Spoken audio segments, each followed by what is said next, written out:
La la la la la la la la. Sorry. Oh.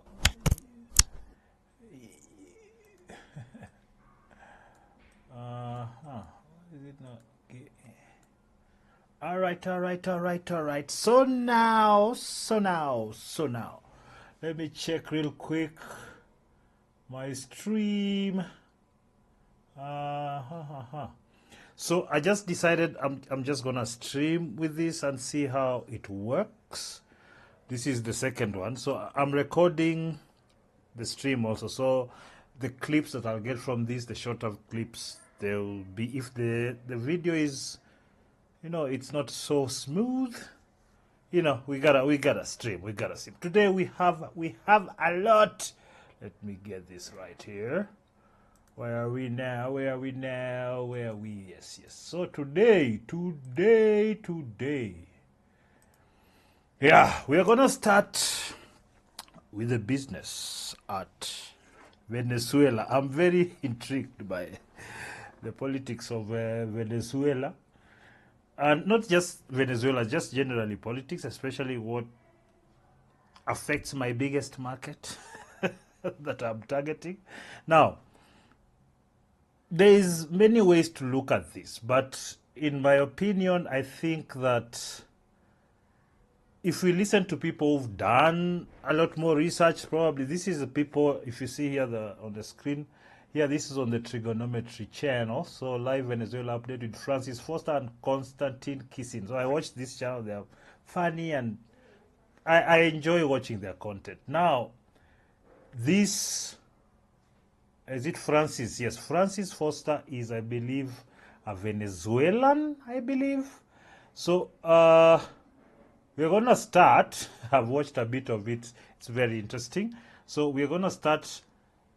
Of course, I'm not going to watch everything. There is important things at the beginning that we are going to listen to, sort of to give you a preamble, because I've seen a lot of people talk about this issue like they understand it, but most of them are just talking basically from the mainstream media perspective, and that's often always exaggerated, or it's just plain lies, or it's rarely just the facts.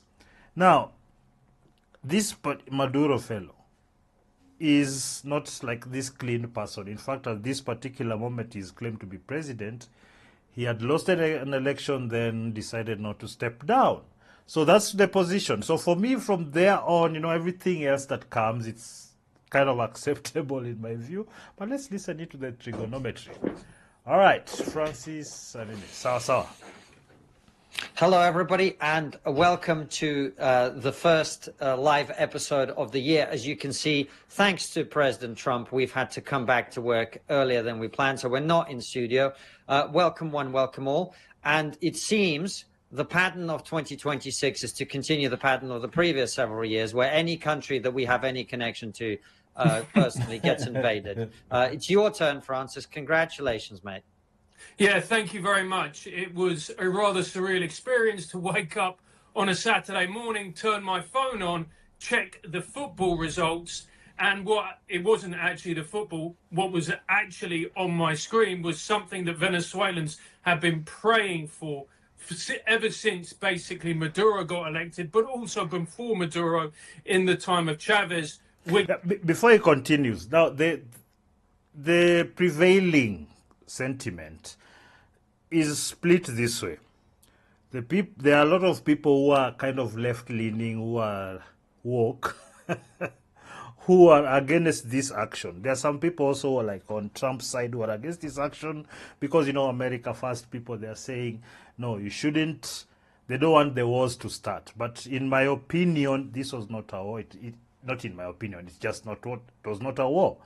But what is most important is how most Venezuelans responded to this. They were celebrating everywhere. It's like the videos, I'm just seeing thousands, hundreds of thousands of people on the street celebrating because this guy had basically tanked the economy. The inflation is over 200%. There, I think something like 30% or thereabout of the population had left the country because of the situation in the country. So this is not something like, Trump bad. That's the prevailing sentiment with the guys on the left. So whatever Trump does good, or at least acceptable when their people do it, it's automatically bad. So they've lost their minds in terms of, and lost the credibility. In terms of, if you're really against something, why are you supporting a drug dealing murderer? Like it doesn't make any sense, but I don't think it's supposed to make sense. I think the conflict that's existing now between sides, everybody pulling, everybody in their little groups, is intentional. It's using our natural proclivities to be tribal. So it is what it is. This is just information. I'll give you my opinion, of course, but as we do these videos, all we are trying to do is pump in as much accurate information as far as we are concerned, or to the best of our abilities, because there's a lot that is lost in the translation between the ground, the media, social media, people's motives, Nini. So there's a lot of distorted information. But if you really want to know the truth, you will know the truth. You just remove your biases. It's pretty straightforward, really. Maduro has been taken. Him and his wife have been taken by the United States. That was gangster. And they are going to be facing justice for the crimes that they have committed in Venezuela. There is a word in Venezuela. Well, you say that. We'll get into that. Before we go all the way in, let's give everybody a little moment to join in. We'll discuss the idea that he's going to be facing justice for this crime he's committed in Venezuela. Now, if there's anyone on the chat, I can't implications of all of that. Answer. But before we get into all of that, perhaps you can just give everybody a quick breakdown of who Nicolas Maduro is, how long he's been in power, and what may have led to this operation, particularly in the light of the conversation we had with Daniel DiMartino, very timely released episode that's obviously done incredible numbers since it's come out because of this event. So just give us the basic background, first of all.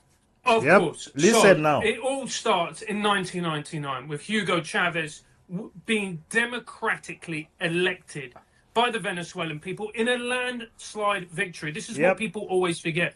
Hugo Chavez won by a landslide with a communist revolution. It was a communist party. He was talking, they were calling themselves Chavistas. And what he was promising in his left-wing populist revolution is that the elites were the ones who were ignoring the Venezuelan people. That's why we saw this horrendous inequality in Venezuela between rich and between poor. He was going to do something about corruption. Venezuela has famously been one of the most corrupt nations on earth from before my time. And he promised to do something. Venezuela was the 5th biggest oil producer in the world with the largest oil reserves in the world. And now, this is one of those things everybody knows, and before is mentioned, that's why I need to get this out of the way. For example, a lot of people are saying, oh, Trump is not talking about narco-terrorism, blah, blah. It's about the oil. Yes, it's about the oil. In fact, Trump himself has said it repeatedly. There's an interview that I might show you. Let's see how this goes. He was having an interview at the Air Force One, and he was being asked about it. Or what did he say? So he was saying the very first thing he said, yes, we need to secure the oil. It was about the oil. Then I remember one of the more traditional politicians, Lindsay Lohan. No, is it Lindsay? It's called something Lindsay. It's one of them guys who have an old guy. He's there. He has like a very creepy smile over there. So this guy, it's like he takes over kind of to speak the more PR language. But in the middle of it, Trump interrupts. He said, yes, and we must secure the oil. You see, most people who have half a head know that's what, who have half a head. No, this is the reality. The oil, the resources is always paramount, especially for a superpower. And especially now that China was moving in Russia on the territory. It is something they have to do. This is whether it's not whether we like it or not. When the big boys are fighting about resources, because us we really have no say in the matter. We can do hashtags and do videos, but really we don't have we don't have the power to influence any of this. So they know it's the oil. The American companies want to move in. The thing is, all this oil setup in Venezuela was done by Americans. So after a while, when Chavez came, okay, he's going to explain all this, but I wanted you to understand it's about the oil, first of all. All these narco-terrorist people, what, all those are interfering with the business of the oil. That's what you need. So when they are being removed, it serves both purposes. It removes a horrible purpose, and then it opens the doors for the oil companies and whatnot and whatnot. Just so we are clear. A lot of that oil money had not filtered down to the poorest people. Venezuela... Sorry, let me just interrupt that for a bit. This happens, it's not unique to Venezuela, obviously, but it happens because most people in power, when they get the resources, they don't share. The people are extremely poor, while there are a few people who are exorbitantly rich in such a disgusting manner that they're always kind of putting it in people's faces. So if the America decides to move in, they bring in their CIA and what, and they enter there. It's so easy to disrupt. There are NGOs on the ground all saying, look, corruption, you're poor, nini. Revolution is like that. Violently sometimes like this. So that is the biggest, like most of these leaders, like they get in there, they get drunk with power, then they think they're invincible. Because sometimes these guys, I think they see the amount of money and they see people worship them. They see the army say, oh, sir, whatever, and it gets to their head. They forget who they are. Very quickly, this happens. So this is just information-wise, how I think about these things. But particularly Caracas, one of the most unequal societies in the world, where you had this echelon of very rich, very wealthy people who were living these incredibly luxurious lives. And then you had other people, the vast majority of people in society, living in what is called los ranchos. In Brazil, they're called the favelas. They're the shanty towns. So that's the backdrop of Venezuela. It was corrupt president after corrupt president after corrupt president. Chavez came in, landslide election, and he said, what we're going to see is a left-wing populist revolution. What we're going to see is a redistribution of wealth. What we're going to see is a fairer Venezuela. And the thing that's very interesting, and we may come back and talk about this, is he was seen as a symbol. He was seen as a symbol of socialism. This was going to be the new way. This was going to be the new left-wing revolution. And the usual suspects got behind it, the Owen Jones, the Jeremy Corbyns, the Bernie Sanders, who eulogized Chavez and said, this is the way it should be done. And you know what? For the first few years... Yes, the woke people came in. Yes, we should do this communism like this. Like it's ever worked. You see, now you need to understand, they came in. I remember Jeremy Corbyn that time being so like, wow, now we're going to see this great nation, biggest oil reserves in the world. They're going to produce and they're going to be the richest people per capita, blah, blah, blah, blah. It was all, you see, every time politicians say things like that. Often I go back to their background to see, are these people really that person? Have they ever built anything? Do they have like a successful business? Anything to indicate that whatever they are saying, they can execute upon? Do they even have the, that prerequisite personality to do that? Are they just charismatic, greedy people? All those little nuances. Just look, most of these guys, their lives you can find out. But most people don't bother because of the populism. And you see the suffering has been going on for so long. Sometimes it's understandable, but nobody cares.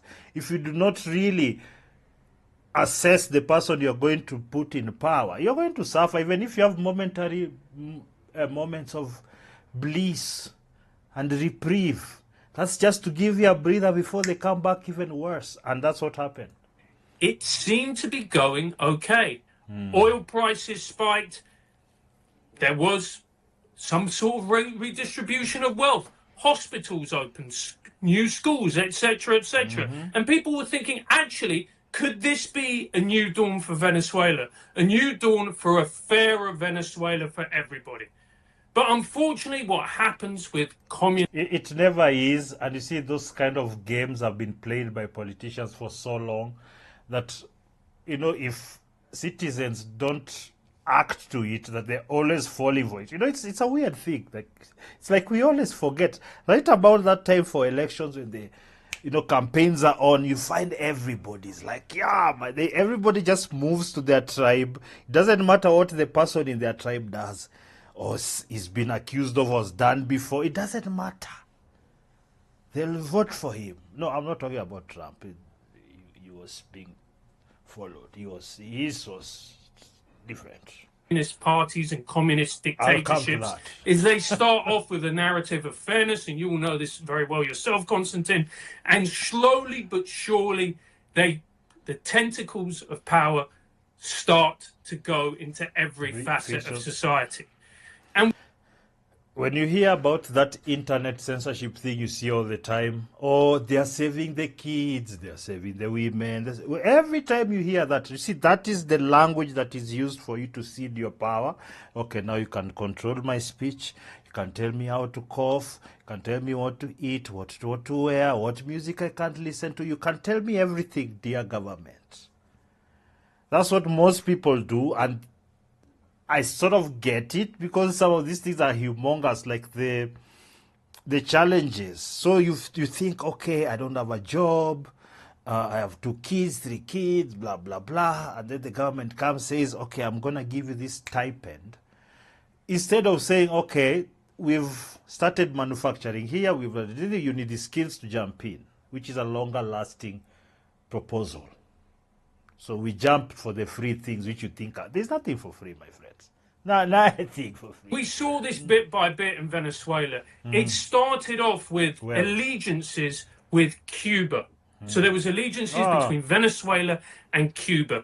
And what that actually was Venezuela providing Cuba with cheap oil, cheap petroleum, helping to keep their crippled economy afloat. That's the problem now. And Fidel Castro at the time providing Hugo Chavez with the means and the know-how in order to take over Venezuela and turn it from a very corrupt, although capitalist country and incredibly wealthy, to what we see now, which is a communist country, which is economically crippled, with a population of 9 million people who now live abroad. Because the situation in Venezuela, for the vast majority, is simply untenable.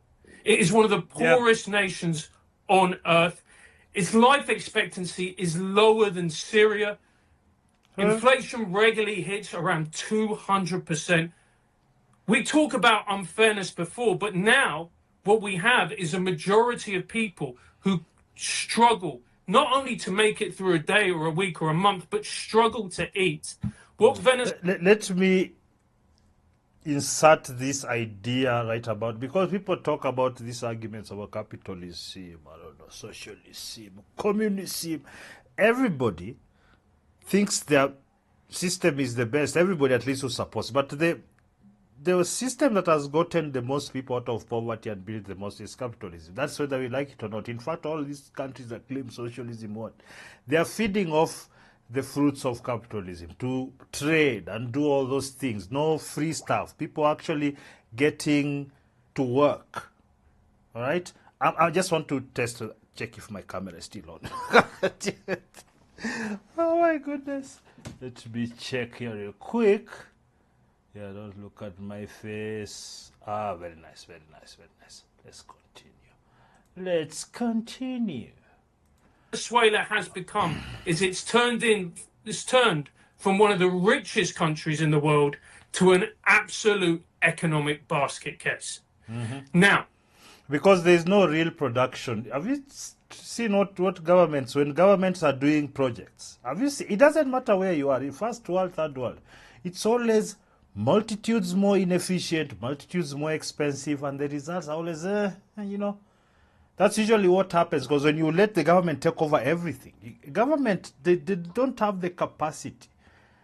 The capacity they have is to consolidate the power and the resources. So when you inadvertently just give it to them because, communism, you're messed. With capitalism, it's easier because each individual can kind of just own their thing. Once you get it, it's yours. Because communism, there's nothing like that. It's for the community. The lazy people, the bums, the low IQ people, all of them will share. Even if you are the top performer, it's the same. It's impractical. It's stupidity.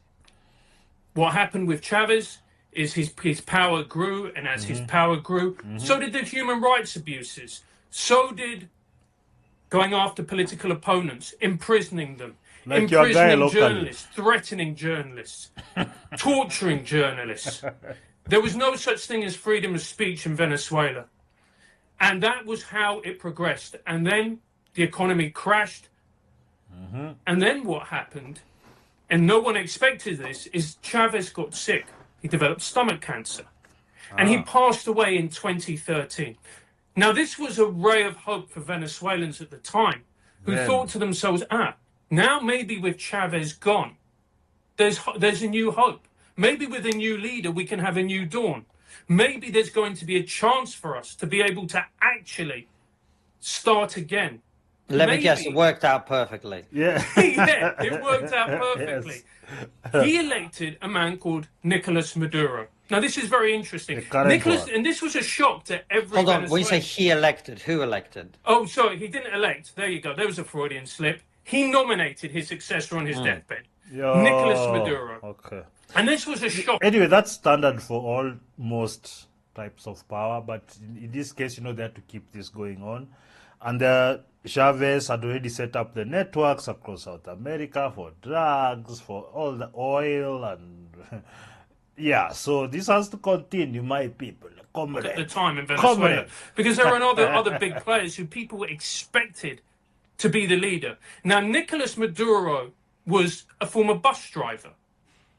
He was in a rock band. This was not a man of great intellectual ability. Yes. But what he was known for amongst the Chavistas, above all, was his loyalty to the revolution, to the Chavez project. And when he was nominated, people were actually quite shocked. And that's what the mistake people do. Just because somebody's attached to your tribe or the person you like, they don't have the same competencies. In fact, this other person has already shown you is horrendous. But the ideas, they propagate in people's minds for so long. For people to accept they are wrong about something and change, sometimes it takes generations. And the generations, so the people believe that die off, then they leave the new generations to change. That's how it's always been. Sometimes it carries on for too many generations, and then you have the non-stop poverty, the ones we have in Africa. In Africa, it's like right now, I know for every generation that comes, everybody say, "Oh, they're smarter than." No, they're just as dumb, if not dumber, than the previous generation, because they're not prepared by the previous generation to. With the good, they're not prepared on the good stuff, so that they can build on the good stuff. They always have to start from mediocrity. That's why most of Kenyan youths are corrupt, just like their fathers. I mean. But the thing with Maduro's government we see you during is that Ruto's it was events. even worse. The human rights abuses became worse. The poverty became worse. Everything in the country came to the point where it became a failed state. And Maduro has presided over Venezuela since 2013. And he has presided over a country that lives in fear, that feels unable to not only voice their opinion, but also there's a word in Venezuela in Spanish called esperanza, which means hope. And esperanza, the first part of that word, espera, which means to wait. And Venezuelans have been waiting a long, long, long time. In fact, many of them have actually given up hope. They left. That Maduro and his ilk were actually going to be gone. So it's been a very, very interesting time for Venezuelans. It's been a real shock for them, what happened a couple of days ago. Quick. It's disbelief. There's a little bit of esperanza in there, but there's also fear as well. Because as you know, after the Soviet Union collapsed, what's even more dangerous in an authoritarian regime is a power vacuum. And we can go into what's happening now. What's happening now is that the woman who was vice president is the president. There was a little thing there where she was saying, oh, Maduro, this. But then very quickly she changed her tune. It's like, no, we are working with the Americans. We'll do what the Americans want. This is not the way this is going, because a lot of people talk about this, but they don't understand the magnitude. It's not even about wars or what. These people, the Trump crew, they don't want the wars to fight and whatnot. They want the oil to do business, because China is kicking their behinds. And a lot of the elites in America have decided they really need to revamp the country. This is part of that. You don't have to always think, because I always tell people, if you're looking at just because you're poor, it doesn't mean you're moral or good. Just because somebody is rich, doesn't mean they are bad. Most of the people who are rich, who have built things, are very smart people. They're very patient. They're very hardworking. That's why they're in the position they are. So sometimes when you generalize, you miss the point. Even when somebody is doing something bad, it's because he's on it. If he's stealing public funds, for example, they own it throughout. You see it like in Minnesota there, in America. They're on it. They steal. It is daily, work, and that's what happens. Like the hard work, the brains that it takes to manipulate people on a large scale and keep power. You have to really understand the environment you work at, the environment you live in, because most people are not. You want to do the popular thing and the hashtag and say, no imperialism. You don't know anything about imperialism. Those are just buzzwords. It's about resources and it's about money and to build things. Largely. At least they are superpowers because they build things. What do you think? You think, they stole. What? You steal here every day. You see, the thing is, when you assign a certain vice to a group of people, you must look within you whether you don't have the same vice, if not worse. Why are you not better than them with all the resources? Do you know what to do with cobalt? If you are given, okay, there is your cobalt. What do you do with it? Will you use it to paint? Or you can't. You didn't invent smartphones. You didn't invent any electronics. Do you understand what I'm saying?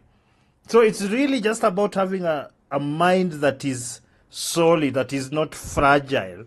In that when you see something that's obviously better than what you're doing, you feel some kind of way, you feel inferior. The thing is, you're feeling inferior because you are. That's my little rant. The successor who's been appointed, who she is, and all the rest of it. Well, we can. It's really interesting to hear, first and foremost, your background on how the people of Venezuela feel. There are lots of suggestions in the comments that you should be appointed king of Venezuela. One I obviously support. One of the things that I think is interesting, though, is with all respect to Venezuela and people in Venezuela, I don't think this operation had anything to do with the things that you're talking about, right? And that, I think, is... That means they're freeing the people. Everybody knows. The thing is, that happening for the oil solves the other problem also. Very clear, because this is essentially, and we've heard from Secretary of State Marco Rubio on this, this was an action that was based on the fact that Venezuela was not just a poor country that was treating its citizens badly. That really, obviously, that those boxes are ticked for lots and lots of countries around the world. The reason this happened was that Venezuela was becoming a hostile force within America's hemisphere, within America's sphere of influence, within America's sphere of dominance. A base for China and Russia. That's what they might say. Can you talk a little bit about the fact that we know, for example, that the Venezuelan government under Maduro was playing footsie with China, was playing footsie with Russia, was hosting, as far as we know, maybe even Hezbollah training camps in Venezuela. Tell us about that. So Maduro and before that Chavez were always anti-West. They talked about America as this great evil, the great Satan. In fact, Hugo Chavez famously said that George W. Bush was as dangerous as a monkey with a razor blade. It was one of his many sayings about George Bush. But it comes from that hard left communist viewpoint that America is the great Satan, that they, for two... You see, those narratives sound good when you're in that bubble, you know. The people are telling you this person is the great Satan. You look at them. They are doing the worst. Because in America, it's very difficult, like, to, like, kill many Americans in the, like, as a president, just because, you know, they said something bad. It's extremely difficult these days. Okay, they've done it in the past, you know. I'm not talking about 60s, 40s, slavery and experiments. And blah, blah, blah. No, I'm talking about now. It's extremely difficult. Like recently, there was a woman who was shot by one of these immigration people. One woman. It's been a story for a week plus. That's one. So imagine like thousands. It can't happen. But you see now, if you're going to think of America that way, then you think about Venezuela, where this guy was actually doing that and nothing was happening to him. Like here in Kenya. If it happened, it happened. Yes, during the Gen Z NGO-funded riots and protests. Did it happen? Has anything happened to the man? He's met other world leaders. No? Has anything happened to the police, except that other policeman? I don't even know what's the position. The one who was caught on camera taking out the young man. Other than that, what happened? You don't even know the number of people that were missing, do you? You don't. So let's check the levels, you know, because a lot of people like to pontificate while you are sitting on pile of feces. Too long, America has had, or the United States has had, Latin America in its iron grip, and what America has done is it has used the resources and the country and the peoples of South America for their own gains. And what that was the narrative. Maduro, I would say it's half true. Yeah, it's half true. Yeah, but you see now they're trying to make themselves the good people. You know, see Dr. Idea. The ones will help you and bring the resources to you. Please, you know each other, even out here. Forget the presidents. Just normal when you deal with someone and somebody wants to, you tells you, give me all your money and I'll make sure that you have everything. You won't do it. You know. Wanted to do is they wanted to seek alliances with other countries and other nations who are actually the enemies of the United States of America. So the Irans of the world, the Chinas of the world, and the Russias of the world. And these alliances for those countries was incredibly attractive because what you don't know, well, what a lot of people don't know is Venezuela has the largest oil reserves in the world. And as a result of that, for the Chinese, maybe less so for the Russians because they've got their own oil reserves, and the Iranians. That meant... But yeah, it's less so, but also like America's huge oil reserves also. And I think even on Greenland where there is talk, there's more there. It's more about making sure your enemy doesn't get the resources and to compete with you. I think that's more what it is about. It's because, and also to get more. We have things to build. We want more where we control the price and what, you know, it's all that world politics. And that it was a very, very powerful ally. And Venezuelan oil is quite unique in that it's actually very diverse. A lot of petroleum, when it's taken out of the ground, the oil that's taken out of the ground, it can only be used maybe for one or two things. But Venezuelan oil can be used for many things, from petrol right the way through to helping to resurface roads, etc. So this is incredibly valuable stuff that Venezuela has. And not only that, it's also got reserves of gold, natural gas, minerals. Yes. Venezuela is one of the most resourceful countries and rich in resource countries in the globe. So for those countries to have an alliance with Venezuela is pretty much priceless. Also as well, the fact that they could have relations and close ties with a nation, people don't realize that actually Venezuela is at the very top of South America. It's right on the Caribbean Ocean. And it's only a couple of hours flight. Caribbean Basin, from Caribbean Basin. From there to Florida to the United States. Yeah, it's right there. That's one part of it. Another part of it that really frustrates America. And that's why US generally wouldn't, like, at least they wouldn't allow that. Although they were allowing it with the other administrations, this new group just doesn't want that.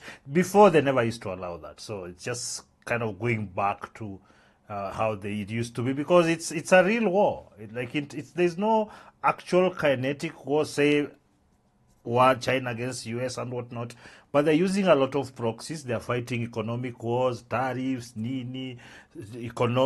technology, stealing, like spying. It's the same. So you have to understand that this is a game being played at a level that most of us simply can only read on novels. So it's better we understand it's real and we stop being naive, thinking that you're going to shout imperialism. What is imperialism? Do you know what imperialism is? You don't know. You're just shouting some mantra some retard in America wrote somewhere. You have not really thought about it. You've not thought about human systems, or about how they've evolved. You have not. You're just being told, oh, communism is up there, socialism is up there, capitalism is up there. You don't think through that process. How does it help? Me, I stick on capitalism side because it gives me the chance to build my own wealth. And it gives me a chance to keep my own wealth, and it gives me a higher chance of that happening than any of these other systems, which have been tested and failed. We see it every day. I'm not going to argue with facts. Is in South America, Venezuela is known as El Puente.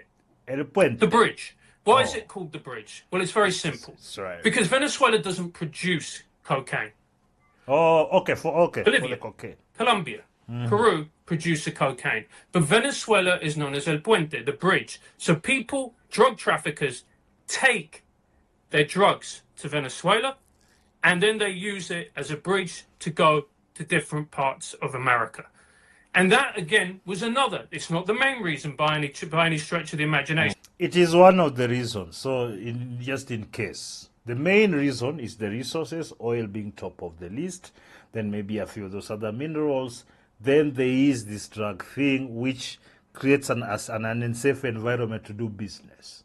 You have to think of it not business. People have to do exchange. Money has to be made. That's really the crux of it. But it was a huge frustration to American governments that Venezuela was essentially not only turning a blind eye to this kind of criminal activity, but actually profiting from it. And it wasn't only that. It was the brazen way Chavez and Maduro were flaunting this criminal activities, flaunting that they were in league with Russia, with Iran.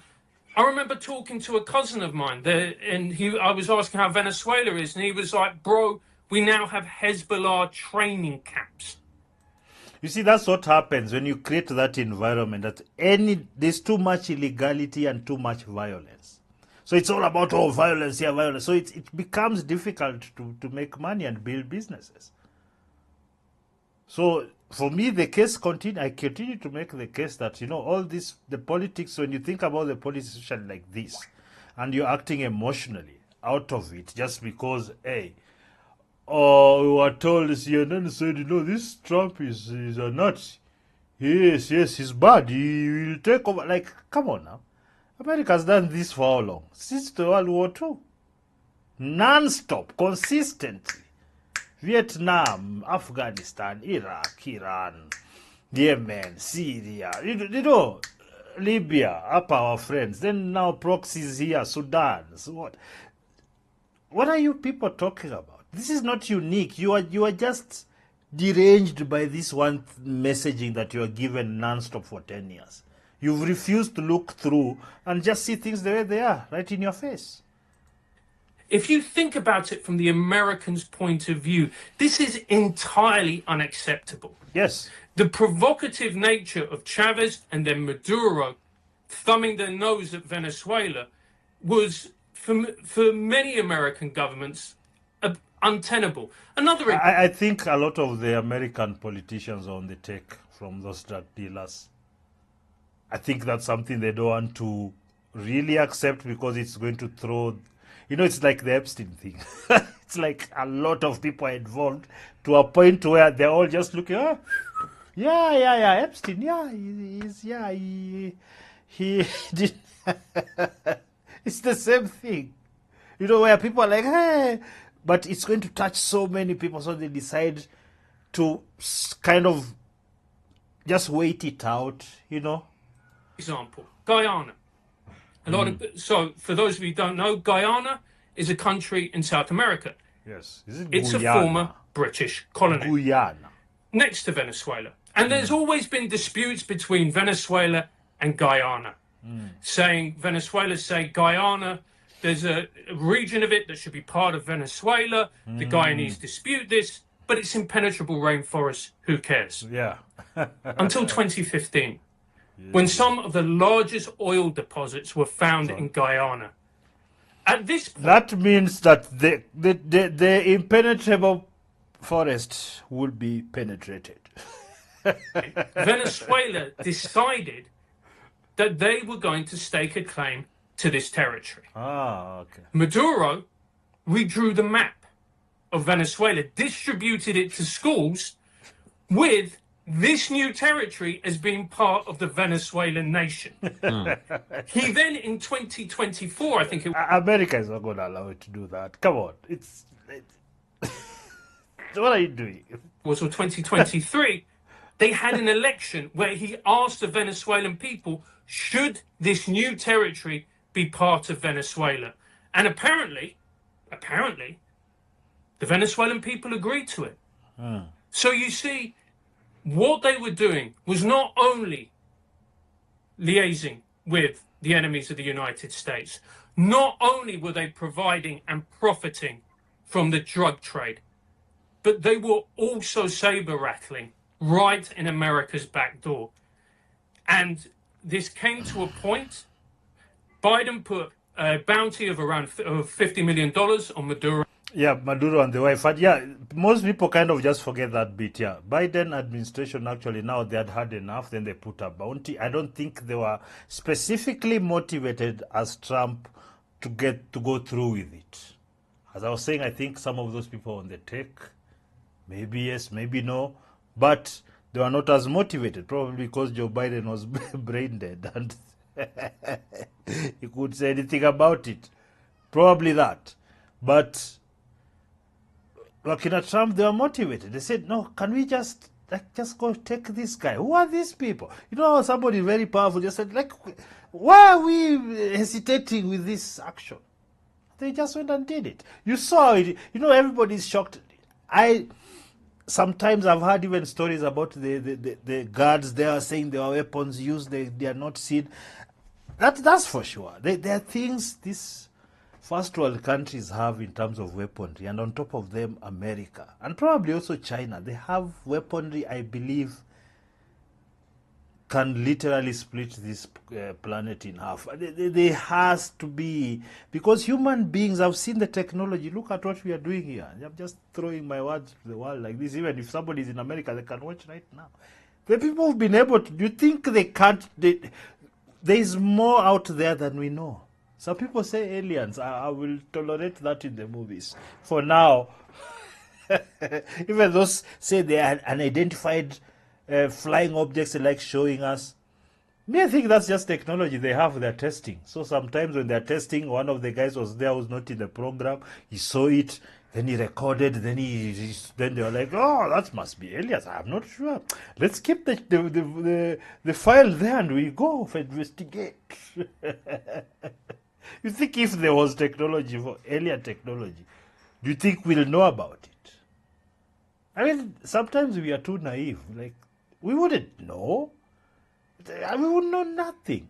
Because every day, anyway, a lot of this information is third, fourth hand down the line. So even this, what I'm telling you, is third hand or fourth hand. But, I don't you understand Trump what I'm came saying. To power. Yes. And as we all know, Trump and Biden are two very different animals. People, yes. What Biden may see as acceptable or even turn a blind eye to, that wasn't going to wash under Donald Trump. In Trump's own words, fuck around, find out. Now, I don't know. Let's just listen a bit more because I wanted to jump to the next video. Well, what's interesting as well is obviously there's another potential conversation to be had here. And a lot of people are pointing out, calling me and you idiots in the chat saying, you idiots, this is all about oil. And you mentioned that Venezuela has a lot of oil. To what extent is it fair to say this is just a land grab, oil grab, United States basically trying to control Venezuela's oil supply? I mean, it's an interesting argument given the fact that the US it's true.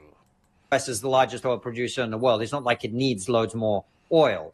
No, it needs the oil, maybe not as much, but they need the control more, as I said earlier. Probably doesn't want is the Chinese and the Russians and the Iranians to be, Iran has a lot of oil, the Chinese in particular, to control that. What's your view on that conversation? It's because China is the world's factory, so they need the most oil. So any drop in supply, any addition in cost, because they're getting it like much cheaper when they are dealing direct with Maduro, it affects production, it affects prices, it affects, it's a very fragile setup here in China. Too many people, you have to keep happy. Like, you can put your restraints, but people are people. After a while, if they're like 50 million people are like, I don't have anything, they will start. Anyway, they have an army of 300 million, so they probably will handle that. But then if there's more people, it will not be acceptable. The country will come down. So those are the kind of mathematics they have to pull.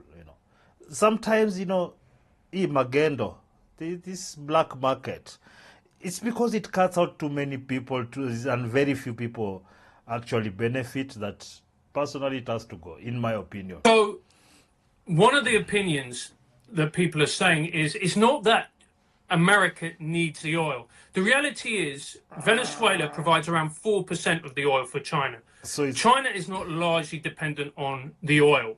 4% is still a significant percentage. I think it's enough for them to cause a stinker there. Be wrong, but it's not life-threatening to its society.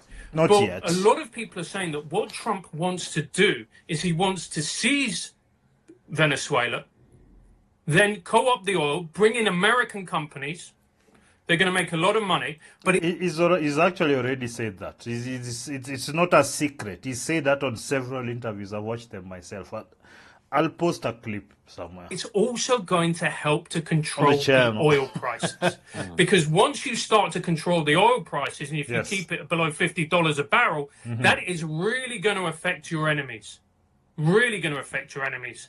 So there are a lot of people saying that. And look, we've got to be honest about this. Of course, oil plays a significant factor. Yes. Of course they do. American companies were making billions upon billions from Venezuelan oil. They had contracts in Venezuela with PDVSA, which was the Venezuelan oil company. It was nationalized. Chavez and his cronies tore up all of that. So, of course, that's going to actually be... They tore it up so they can keep it all to themselves. And you see, it's all well and good if you do that and you feed the people and the people are able to create wealth. It's all well and good. But if you do that and you don't follow through, if they were doing better under American companies being there, you're going out, my friend. You're going out. Like, what are we talking about here? That's so obvious. Because in as much as you say, oh, these are coming to conquer... Yeah, the material conditions for the people are better with them. They are going to remove you with your propaganda. A very, very significant part of this decision. But I also do think the geopolitical element of it, we talked about this with Mike Baker. We have been talking about this for a while on trigonometry. This plays a very significant part. The fact that Venezuela is perceived as a security threat, the reality is this was always going to happen. Yeah. Well, the surprise came that it happened in the manner that it did, which I don't think anyone would have predicted. Well, that's something we should talk about, the manner that it happened as well. I mean, one of the interesting things is this, we really should take this opportunity to give ourselves a huge amount of credit, I feel, in that you've been talking about this for a long time. You've been at me to get guests on to talk about this. Our interview with Daniel DiMartino, which I mentioned at the beginning, we released that, I think, on Christmas Eve. we kind of knew this was coming at some point, because if you were actually paying attention in detail, you knew that it was building up to this. But what has been interesting... Yeah, you when you saw Maduro talking, oh, Trump, then you had our guy, Professor, Doctor, Prophet, or what? He actually took the guy there to pray for him.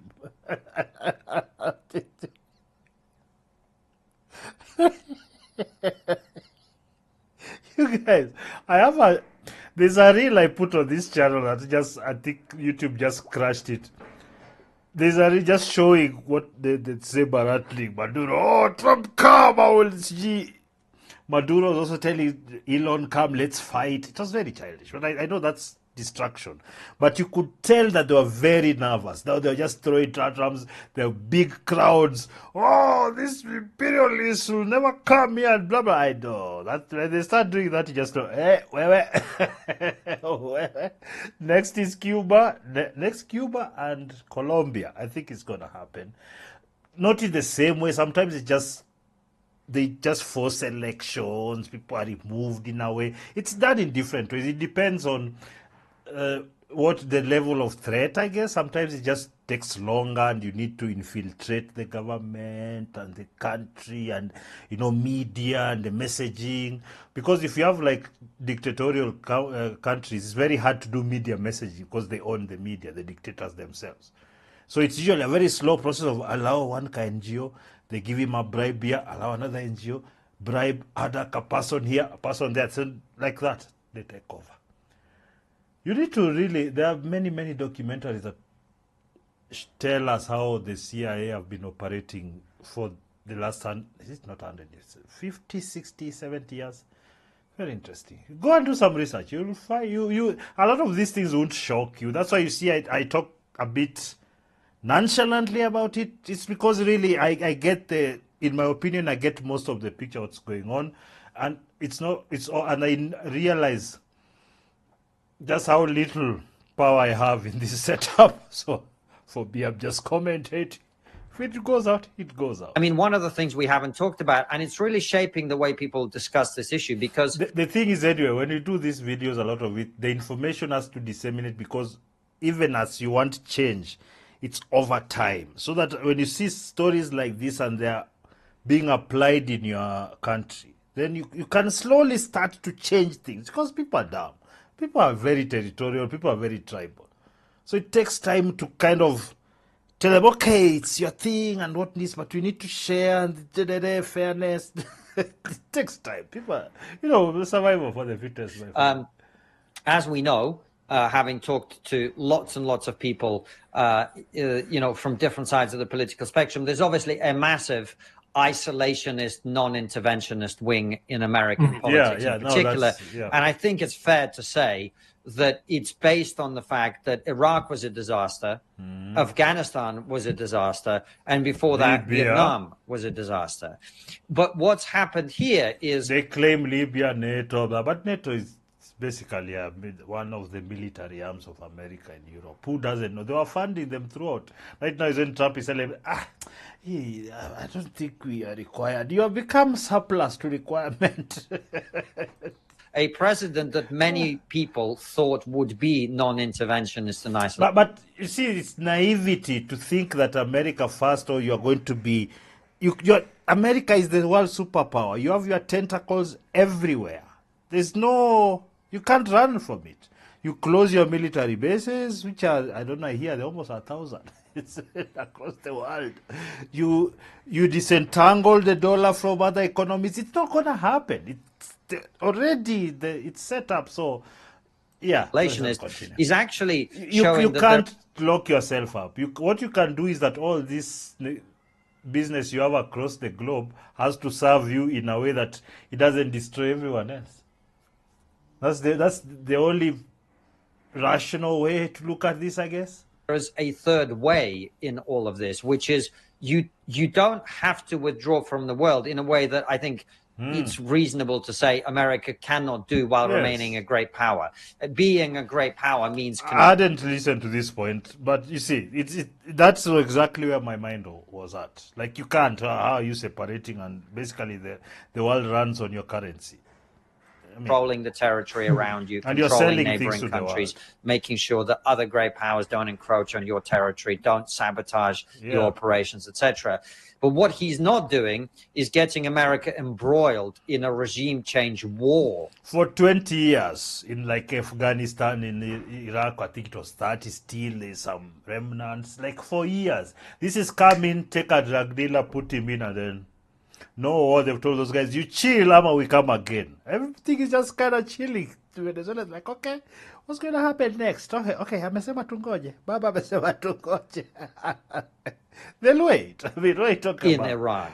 He just takes out the nuclear weapons in 12 days, job done. Yeah. Largely using Israeli intelligence and so on. And here in Venezuela, what we saw is an intervention with 0 casualties by the Americans, where they effectively go in, extract the leader who they consider a problem, and then leave.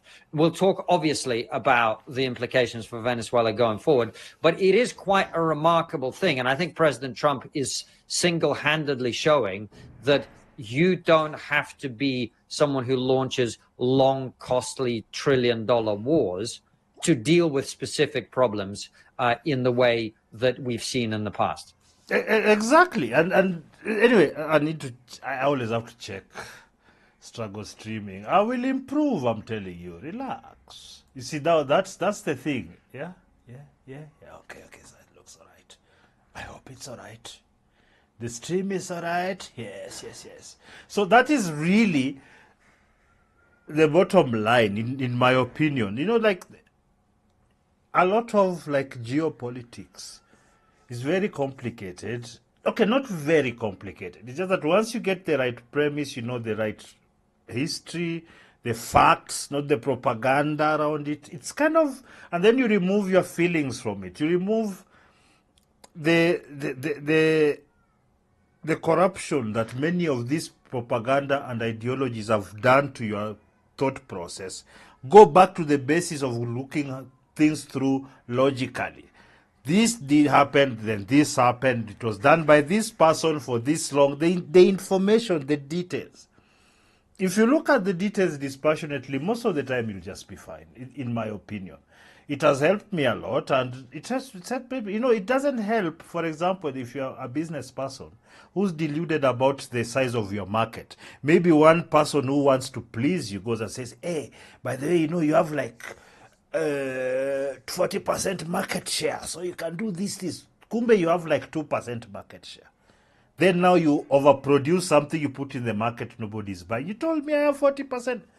That's what I mean. The facts and the details matter. And that's why we do these things. It helps in decision making. So we are going to check Venezuelans go for an American leftist Maduro supporters. Yes, the woke people in America are supporting Maduro. I was telling you, that's why I'm against this ideology. Because it drops IQs of people almost instantaneously. And especially if you mention Trump. It's like they can't think. Trump even caused my emotion. Trump made me fat. Trump. I'm telling you, ridiculous. Let's listen. Watch what the guy is doing. Nicolas Maduro was arrested by the Trump administration on drug trafficking charges. And while the people of Venezuela are quite literally celebrating in the streets, leftists are screaming and crying online about it. So, okay, let's talk about it. So this one is called Amala Ekpunobi Amala. So this is a channel I watch. Guys, before we get into today's video, please like and subscribe. Because today we're talking about She's one of the young Lebanese who do culture of America and what. So it's usually have to have a balanced view. How these people thinking, what it's good to do. So this is like a former woke who became less woke. Yeah. People do snap out of it when they mature. Venezuela, dictator Nicolas Maduro, President Donald Trump, and there are so many different bits of analysis we could get into on this particular topic. There are constitutional Editor, stop.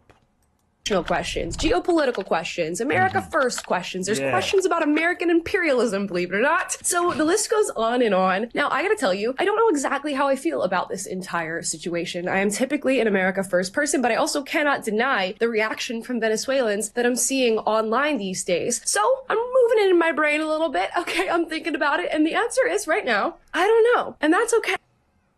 You see, when a young person is taking that idea and putting it in the mouth of just, the wine, you smell it, you see, you go through the process of finding out what is it you want to talk about. And if you can't form a solid opinion about it, just wait and collect more data.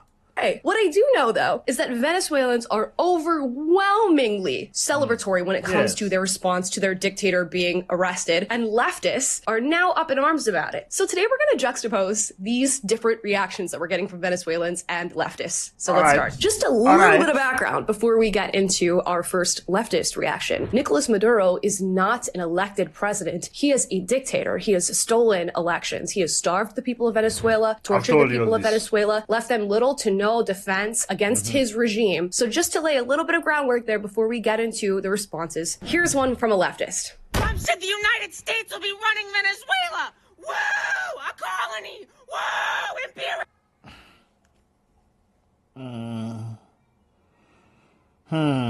You see what? You see what? Now imagine at my age, me African man, till now I'm following the same ideology as this person here. This person looks like she's well adjusted. Yes? She looks like she's well adjusted to life. All for what? So a fucking multinational corporation can get profit. Why are you speaking like that? This is what I call performative outrage. Yeah, I'm coming to feel bad about it. I'm eating the fruits of this thing. Shut up. Daughter's wedding is in a month. I don't want us to look like Beauty and the Beef. Darling, relax. We have plenty of time. Oh my. Oh. Okay. Did I? My YouTube premium has expired. Was it today? Have I not received? Very strong reaction here. It's so interesting that I feel like leftists always move with their first emotional reaction. I thought they already just cut. Why am I watching an ad? Am I on a different account? That way when I was a leftist, anytime I felt something and I felt something strong, I felt like this is the thing that I need to move forward with and just stamp myself with forever now. I would wait these days. Let myself calm down. Let myself analyze the situation a little bit. Amara, it's called maturity. Maturity. Yes, when you mature and then you realize that when you act emotionally, most of the time the decisions you make are horrible. You grow up. I'm still currently doing on this whole Venezuela thing, and then move forward with sharing whatever my opinion ends up being. This was a little bit too soon, homegirl. Now, she's saying this is American imperialism, that we're making Venezuela into a colony. The best knowledge that I have so far is that the U.S. is going to be running Venezuela in the interim while they try to set up a democratic election for the Venezuelans to run their own country. The thing is, U.S. is not going to allow somebody who's not aligned with them to lead. That's a caveat over there. Economy, etc. So I'm not really sure what she's getting at. Of course, there is the major point that America is doing this because of the oil in Venezuela. Venezuela has a lot. Yes, it's the oil. Come on now. Of oil. Now, I wouldn't put that past us. I guess we're going to see what happens on the other end of this. But I'm going to juxtapose this with a Venezuelan who talks about this very point, that America is after Venezuela's oil. But before we get there, imagine being this upset that a dictator has been overthrown. And these are the people who look at Donald Trump and accuse him of being a fascist dictator when you literally have one sitting right in front of you with Nicolas Maduro, who's just... You see, that's what I was telling you. It doesn't matter whether there's a PDF file. I mean, there's grown-ups who like those ones. It doesn't matter if it's one. As long as that person is anti-Trump or there's some Trump hates him, they will automatically like him or her. It's I'm telling you, it is a mental illness. And They are mentally deranged. Yes. I personally, I don't care what people think about that particular opinion, because I look at people's actions, the hypocrisy and the lies and the pretense. I look at it, I'm like, that's who you are. Seriously. Like, how is it that people don't see this? Especially you Trump deranged people. How come is it that you don't see the hypocrisy? Or you are okay with the hypocrisy as long as Trump bad? It's been upended by our current administration. Make it make sense. Now, I'm going to read you the paraphrased translation on this clip from a Venezuelan, but let's watch the video first. Y le pido a todos que tengan fe. No sé dónde ir a salir, pero le pido a todos que tengan fe. Que no se dejen llenar la cabeza de que los gringos solo quieren el petróleo, y los gringos solo quieren su riqueza. O sea, a esas personas les pregunto, ¿qué creen ellos que querían los rusos y los chinos durante tanto tiempo? ¿La receta de la arepa? Imposible. Now he says here, and I'm paraphrasing, of course, those who say that the U.S. is only interested in our oil, I ask you, what do you think the Russians and the Chinese wanted here? The recipe for arepas? I am trying to get people to think this way. Don't close your mind onto this pigeonhole that you've just been put in by media or some activist you like or some narrative by. Don't. Just look at everything the way it is. This is geopolitics and power struggles at the highest level. What do you think? You think all these people, they're looking for the same thing, or mostly the same thing. They just want to arrive at it in different ways. They have their systems. At the current moment, the American one won since World War II, because it allowed for the most people to make wealth, and the free some of free speech I like very much. Yes. Free speech, for me, my number one enemy is because of just the nature of my business, filmmaking. If I don't have free speech, I make bad movies like Hollywood woke ones. So me, anyone who first gives me that level of freedom, I already signed. Chinese are very what's the word? They're very censorious and and very controlling. I don't like that. There's many things I like about the Chinese, the technology they've come up with, work ethic in some places. But if I'm told, do you want to go to China or America? Yeah, I'm going to America. I mean, it's kind of funny. And of course, in the background, you can see in this news clip, probably thousands, if not tens of thousands of Venezuelans taking to the streets, celebrating the arrest of Nicolas Maduro, who of course was torturing the Venezuelan people, was holding them all down. Venezuela, which used to be a thriving economy, stifled by a dictator. So now let's go back to our leftists, some of whom say that they would trade President Donald Trump for Nicolas Maduro as a leader here in the United States. Would you trade Trump for Maduro? Yeah, 100%. I mean, I think I think Maduro was democratically elected. I'm telling you, these woke people, they've missed. They missed. The RAM is low. They're like 1.5 MB RAM. The RAM is low. You see, he doesn't know that he was not democratically elected. He doesn't know. He has said that he can replace Trump with Maduro to lead America. I want you to just think about that for a moment while you continue watching this. Sure. More than likely, yes, of course. If there's a Nicolas Maduro out here who's going to bring us to revolution, I will support that movement. Why do they always look like this? Look at this. Look like really mediocre human beings. Losers. If they are not in the first world, such people will be digging holes and carrying a stone from here to there. They will be nobodies. This is the brains, that are bringing down the West. These brains, overfed, highly pampered, highly pompous people. I'd rather have a bus driver in charge than a billionaire, okay? You think, you see how the virtue signaling, whatever he's saying doesn't make any sense. If the bus driver was really great, he'll be doing something great. Yes, I've said it. So you think you can remove a bus driver and put him in Elon Musk's spot and he'll just run things, just run SpaceX, trying to go to the moon, laying out satellites across the... You think so? You think so? Don't be imbecilic. Let's put it that way. Nicolas Maduro could come and be our president? Oh, any day. Anyway, a lot of leftists also on drugs. I think that's the thing. They just gave them the freedom to eat as many drugs as they could so the mind can be ready. Mushy brain, just put anything, it swallows. Look at this. He's old. He's like 60, 70. 60 maybe. Or maybe he's 40, he's just used too many drugs. This is low IQ. Look at her face.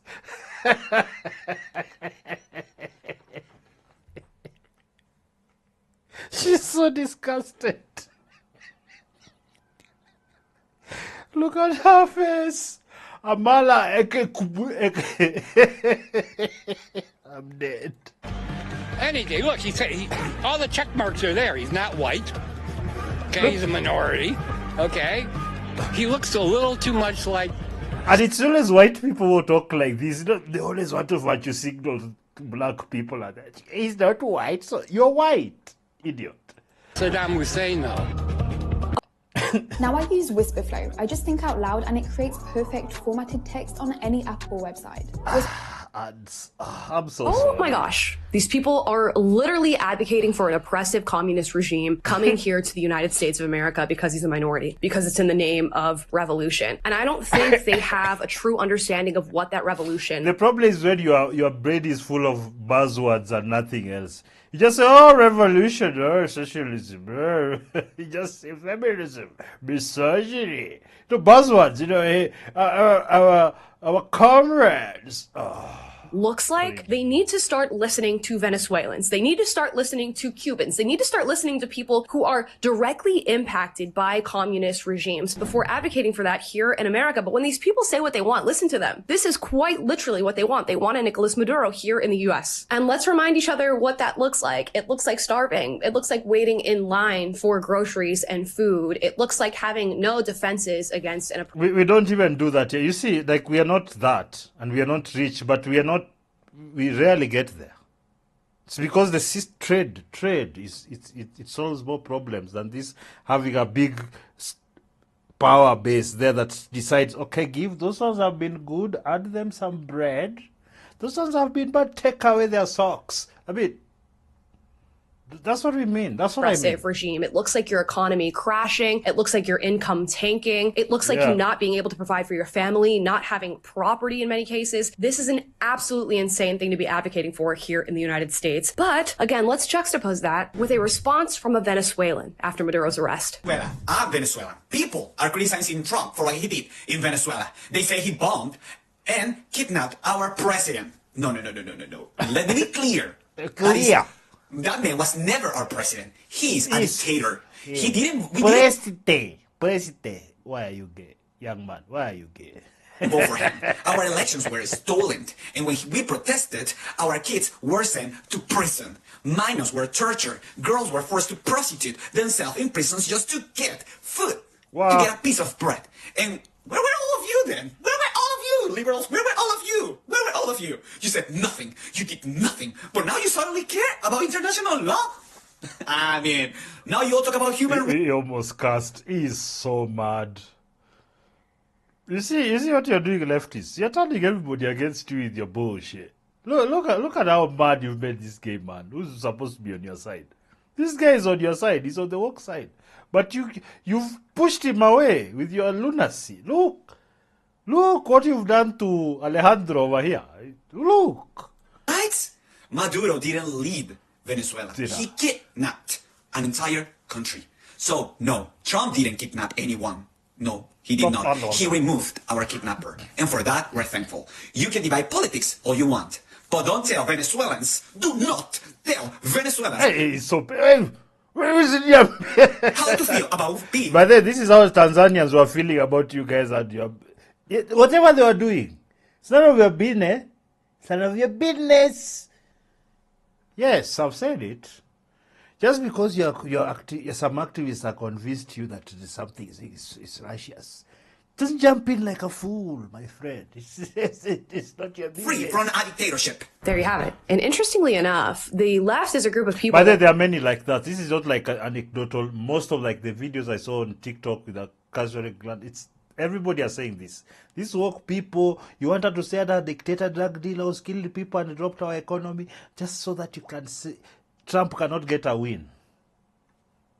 I am checking my stream again, but let's let this one. Claims to want to hear from the marginalized, claims to want to hear from the victims of these oppressive regimes, is always going for the underdog, the underprivileged, and they're not listening to Venezuelans by and large when it comes to what has recently happened in their country. And I wonder why that is. Maybe it's because they don't truly care about victims and marginalized individuals. What they care about is their political agenda, and that's it. Their political agenda says that they love communists, says that they love minority groups, and I guess since Maduro checks both of those boxes, we celebrate him. And while I will... Can I tell you why that's one of the main reasons why I actually hate these ideologies, because they've reduced us to skin color. That a person will treat you less, they think they're treating you, no. They think you're like a child. You don't have your own ideas, you don't have anything going on here. It's the way your skin looks that dictates how you think. And some of you are very happy to be chasing around, my black skin. It's sunscreen, my people. It's sunscreen. Nobody cares except dumb people, or people are manipulating you to fixate on that while they're making money on your outrage. You have to grow up. Nobody cares about our nonsense. Nobody cares about our cries. They will feed you nice words. Oh, we want to include you and we want to... No, but they'll include you as long as you accept all the other laundry list of things they want you to support, most of which are not for your benefit. They will say, our communist is nonsense. Now, enough of Maduro, enough of Maduro. Now, this guy has been making rounds, really giving people sort of a reality check exactly where we are as Africans in general. So this is something we're going to listen to. I'm going to split between these two videos. You see, this is a new feature on Chrome. Like you can put two videos next to each other from Tundi, so you can. So let's watch this, because I find it very interesting. So let's listen in to see if there's any truth to this. They say, because there's a lot of, black people, let's unite. Based on what? Skin color? We have very different ideologies. Just even in Kenya here alone, the 42 plus tribes. Even among the tribes themselves, there's little, that family there, that what... My friend, what do you unite over skin color? That's one of the dumbest things I've ever heard. And every time I hear somebody say that, it drives me insane, because I realize these people are just regurgitating what the woke Westerner wants them to regurgitate. So the NGOs and the activists can stay in power and make money. On us just screaming, we are never going to, we are here, like this country, most of us are black. What unity do we have? Do we have any shared values? No, we don't. Corruption everywhere. Doesn't matter if you're Kikuyu, Luo, Kisi. We love corruption. We just like to talk for the PR game out there. And that's why I have never, actually, like the last 10, 15, 20, I do not attach myself to people based on skin color. You either are somebody who's a stand-up guy, somebody who's talented, we can work together. It doesn't matter how you come. That is bottom line. So let's listen in, because I suspect he thinks like... let's talk about the unity. Right. Yes. What is the youngest country in the world today? South Sudan. Only about 14 years old. South Sudan. Sudan, yeah. South Sudan and Sudan, one country. Okay? Black people of the same lineage and same skin color. Yes. But they couldn't like each other. Danny Glover and George Clooney and some celebrities made it possible, they said, yeah, we want to cut off. And they cut off. Yep. As we speak in Nigeria, Mr. Nnamdi Kalu is asking for the Igbos to cut away from Nigeria. There's another Yoruba man who is asking for the Yorubas to cut off. In Cameroon, as I speak, the Kom tribe of Cameroon, under the French section, is asking for them to secede. This is going on in the country and you're asking for unity? The Kikuyus are saying that every Kikuyu should go to their schools. The Luos are saying the same thing. The Kisis, they want their guy to be the main guy, the president. You're getting the flow here. What is this unity we keep talking about? This unity of purpose we lack because we are basing these things on superficiality, skin color, which is not even really the tribe we really associate with. For me, there are so many white people that I prefer how they think and how they do things to many black people, even people in my tribe. Sis. Like, what are you people talking about? In this world right now, we are forming different tribes according to how we think, not how we look. It's always better that way, in my opinion, because it is more profitable and better, and it builds things more than this stupidity where you have to deal with a bunch of low IQ morphos for decades because they're your tribe. How? People left here, this country in the 80s, 70s, they never came back, most of them.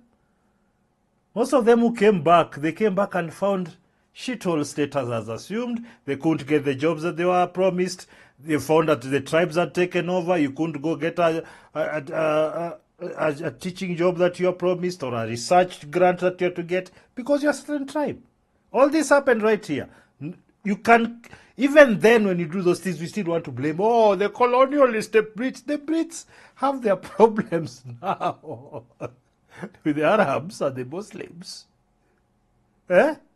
So let's not stop with the pretense. That's why I don't like it. I don't even pander to it because it's useless.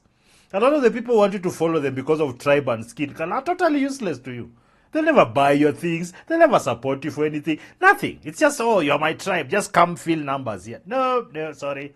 Not interested. So you're saying because the continent of Africa is not unified, then we can't have a global unification of the black diaspora? But what are you unified around? That's something we could build. What is the purpose of Pan-Africanism if you're saying Pan-Africanism is this bullshit idea you guys concocted there in American colleges? Yes. It is what your leftists and progressives are using to herd you together as political entities, to use you to get their votes through and whatever else. Yes. There's no this old Pan-African. Pan-Africanism is a concept everybody keeps talking about because it's a colonial concept. Yeah, everybody's pretending we were all together in the continent, just herding together. Oh, the one across down there is the same as the one up north. No. Totally different people. Totally. Just skin color is there because the sun is there all the time. We would have skin cancers. It would have already annihilated us if we were like white people in this continent. So this is sunscreen, people. We've put too much importance and emphasis on this sunscreen. We've forgotten our brains. We don't invest. We don't build anything. We don't manufacture anything the world uses. We just troughs of raw materials. If whoever invented the phones and the electronics did you think you know what to do with your Kobashe? Your cobalt. Will you know what to do with it? No, you wouldn't. That unity is impossible. But you said it as if I believe in Pan-Africanism. It's the most stupid, bogus thing ever. Hey! But you spoke about worldview earlier, right? Mm-hmm. Yeah. So what if our worldview was to uplift each other? Whose worldview? Black people. Which black? It's so frustrated like me. Which black people? There are black people in Australia. Aboriginals. Like, what are we talking about? I have more in common with a lily white Irish Arsenal supporter in London than a black Aboriginal in the bush there or whatever there in Australia. Isn't that a fact? culturally, the way we think, what we've learned, how we've been raised, it's more, I'm closer to a British guy than an Aboriginal. So all that process that goes up here, I should substitute that with melanin. You people are sick. Black people. All black people. No, there is no such thing. You can't go to Asia and say all Asian people. Yeah. But why not? I am telling you, this is the mistake. Chinese, Taiwanese, Singaporeans, everybody. Vietnamese, they're Asians, even Indians. But you don't go say, oh, us as a collective. No, everybody's doing their thing. It's also want to herd together. We've been herded together. We don't even herd together. We've been herded together as entities that can be taken. Oh, by the way, the climate is affecting the third world the most. Here they are. We need to give them carbon credit. No manufacturing. No, let's give jobs. Let them do their own thing. No, let's give them some carbon credits. Nonsense. Mm-hmm. We are the only ones who walk the earth, and as soon as you see a black person at an airport, oh, brother. No, I'm not your brother. What's wrong with that? Oh, Jesus Christ. Have you gone to Europe and you had an Italian man calling a German brother? Fuck them. What's wrong? You see, this is the problem. A lot of these black American youths are extremely ignorant because they've passed through the mill. The identitarian woke meal where, it's about skin color, black power. It's just that. Every one of them, they don't realize that they're currency to these activists and NGOs. Keep on saying that because he keeps insisting on it like it's important and it's not. And they're all young guys here dressed well, nice watches, bling and whatnot, because America is great like that. That people who don't really know much can have a successful podcast and live well. I'm just saying. Me seeing you at the airport is the problem. Yes. You have to explain it to me then. Okay. I don't get it. Let me ask you. Let me tell you something. The story of Chaka the Zulu. Chaka Zulu. What was he? What was he famous for before they killed him? Killing his the other tribes. Tormenting fellow black tribes in that region. Okay. Yes. So, but the story you'll be told, or the one you saw in the movies, is the one they were fighting the Brits and the Boers. Yes. That's all. But you don't. If you really did a deep dive into what Shaka was doing. I'm telling you all these myths about black togetherness. You guys are it's based on nothing. It's based on nothing other than wishful thinking from a stupid ideology. As the man you're going to unite with? Okay. I'm just telling you. We think that skin. You heard that? Is Shaka somebody you're going to be reunited with after he's destroyed his neighbors? Huh? Color makes you and me the same. We're not. Yes. I am from a small tribe called the Ajat tribe in Benin. Benin is only 6.5 million people with over 40 tribes. When I say tribe, I mean the language is like French and Chinese. It's different. I don't have anything in common with the 49 other people in my country. Nothing in common. They speak a different language. They have a different God, a different religion, different food. That's why we have issues here. Luos, Luyas, Kisis. Everybody's trying to. No, we have. If our codependency is based on actual need, like we trade together, just not. And then these economic entities are actually who negotiate, not politicians using you to herd you together. I wish that was the case. Because we are very different. You see how we fight all the time. At least sometimes physically.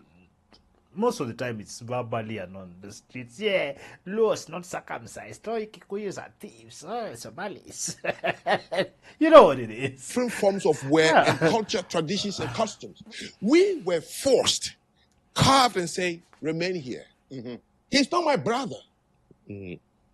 Now you're asking for a global brotherhood of all black people. Why would the black people be different from any continent? Yeah. Europe is a global... By the way, they will always say that you're kind of special or this, and then you find these other blacks who've drunk from that Kool-Aid. Oh, yes, us we are kings and queens. You're kings. We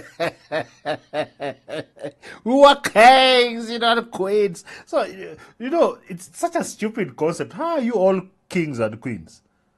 And who Who's being ruled if you're all kings and queens? Shut up. Community of white people. And they don't go around saying brother and sister.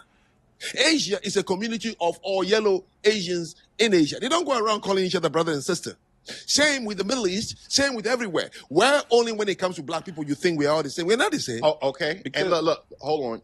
Yeah. Really quickly, this is why FBA was announced. Because once you guys acknowledge... FBA is Foundation of Black Americans. It's just now there's this group of blacks who want to be even more special in America. That's where our fathers, our ancestors were the original slaves. So we are... You see, it's not even based on like we built this great thing. No, our ancestors were the original slaves. Like, come on, guys.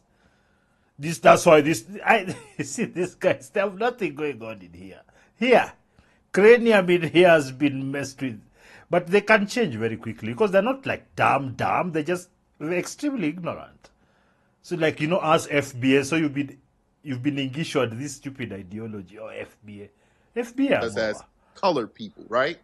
And then it went from that to African Americans. We embrace our brothers and sisters that was on the other side, right? Our brothers and sisters. The guy who's called me bro. The people who've called me bro are the ones who've conned me the most. And getting shitted on. Bro! King! No money. And, people with selfish mindsets, not thinking like how we're thinking, like, let's connect, let's adapt to each other. What is he saying? You see, these guys have a lot of these useless words. They're not really explaining anything because you ask them for details. Okay, how? For what purpose? Because what do you produce? What skill or talent do you have? What knowledge do you have that we can share, that we can improve our situation? That's what I'm interested in. What is he talking? Can he give you details about that? Are we starting a shoe factory? What are we doing? Yeah, When you get frowned upon, now this is why Black Americans, Foundation Black Americans say, okay, I don't want to be a part of what African American stands for because I'm not. We don't care. No, nobody cares. Like, you guys just want taps on the back for nobody cares about your FBA status. Who cares?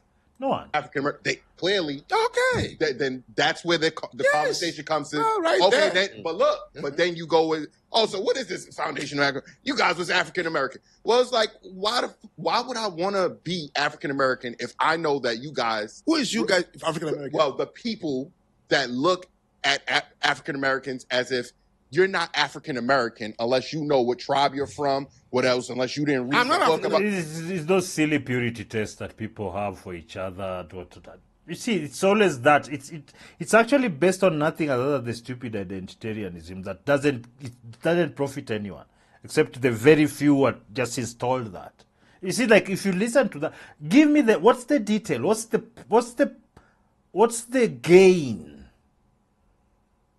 What is the actual gain? And for me, mostly I'm talking about economic gain. What is it actually? American? No. But what he's trying to. I got you. Okay. So you have to remember when it comes to their show. Dude, you can't look like this, but yes, I know I'm a bit fat, but I'm going to the gym, but you can't look like this, dude, with your little. I hate this look. It's on a man. Like, why are you fat like this? They have a lot of people throughout the diaspora, a lot of women who come up here and they will say things like, well, you guys don't know who you are. You guys don't understand where you are. But how would they know? They're Americans. And you see, that's part of the thing that gets some Black Americans or people look down on us. Because why do you feel looked down upon? You are more successful than them. You have more opportunities. You live better lives. You live in the most powerful country that panders to you left, right, and center, gives you child what is it called? This Medicaid and what is DEI to enter with lower marks. What are you talking about? Why would you feel bad about people from a shithole continent? Yes. If you lived here just for a bit without your dollar, come here without your dollar, you deal with our shilling here. Try and earn that shilling and live the life you're living in America. And then you will shut your mouth. Most black Americans understand this very well, especially those who traveled a bit, or at least who are deceptive, who can watch videos and things and see. They'll tell you, no, me I don't want to go to Africa. I want to live here. Africa, I'll go live in the hotel, nice, get me some nice whore, cheaper. The punani is cheaper for sure. We are very a lot of nice cheap punani. That's what you can get. Hotels are cheaper than wherever. Although if you really want the luxury, it's also there. So if they come, you come with your money, enjoy, and you go. Some of you have come and set up because you're still getting the dollar. So you can live in our nice places here, where most people don't live. Majority, like 90%. So you can live that life, and you can say, hey, Africa is great. Yes, because you have the dollar, it's cheaper. Punani is cheaper, housing is cheaper, medical is cheaper. You can literally pay from your pocket with your dollar. Isn't that the fact? Ladies and gentlemen. You guys don't understand your culture because you don't even have a language. You can't tell me where you're from. And they're like, oh, I'm from Brooklyn. I'm from Philly. Yes. No. You from Africa, but you don't know what tribe. You don't know this, that, and the third. So you're not really African American. Y'all are lost. Y'all are lost people.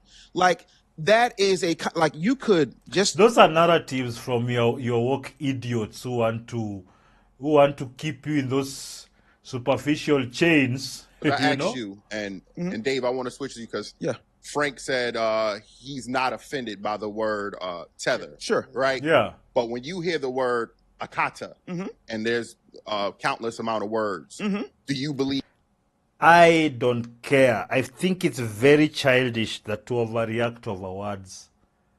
Yeah. When I was a lot more immature in my 20s, maybe a bit of my 30s. But if you think about it critically, it's if somebody can just tell you a word and you just lose your mind and you go berserk and even destroy things.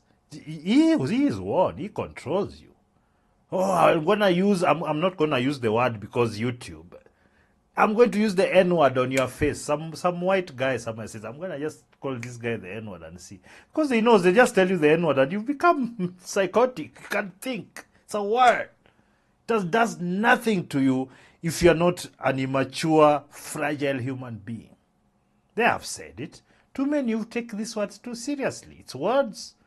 If somebody acts, that is now decisive.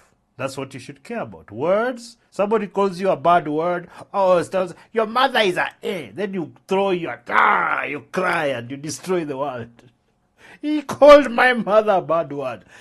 It's immaturity. And if you are that kind of person, which many people are, it's time to get over it, It's not going to stop.